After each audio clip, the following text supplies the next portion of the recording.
I just want to talk to you all a little bit because I feel like there's a heavy sadness sitting on a lot of folks, and some folks are sitting in a depression. And I want to talk to you from a perspective that's a little bit relatable because I've been there so many times, and it's a battle to continue to stay out of that state, to stay in a healthier mental and emotional mind state. And I want to get there by telling you a little bit of a story. When I was in Ranger School years ago, I had already assessed favorably for 75th Ranger Regiment. I was in the organization, but attending Ranger School and successfully completing Ranger School was one of the things that I needed to do in order to stay in the community, stay in the Special Operations community.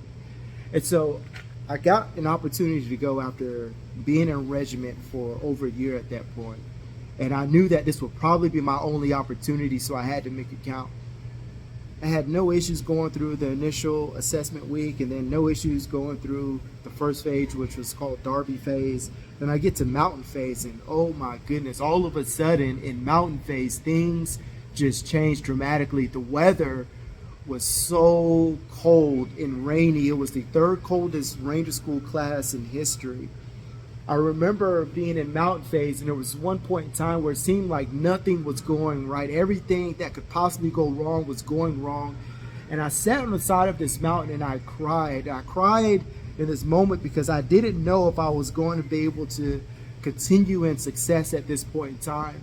I cried because I thought about all the other things that had happened. I had a one-year-old son at home. I knew that if I didn't finish this thing, then I wouldn't be able to continue in the Special Operations community. And at that time, that was the only thing that I thought that I had that was really important and purposeful and meaningful to me in my career. And so all these things happened, but as I cried, I didn't cry because I was giving up. I didn't cry because I was quitting. I didn't cry because the pain was just too much. I cried because I was squeezing out every little bit of passion that was left inside of me, because in that moment, I was willing to give anything to be successful. In that moment, I knew what was at stake, and I had to find a way to be successful. And so in that moment, that was a moment of weakness. And let me tell you what God says about that. He says, in our moment of weakness, He will be strong. He will be powerful in our lives. And that's what happened in that moment. Nobody came to me on the side of that mountain and picked me up.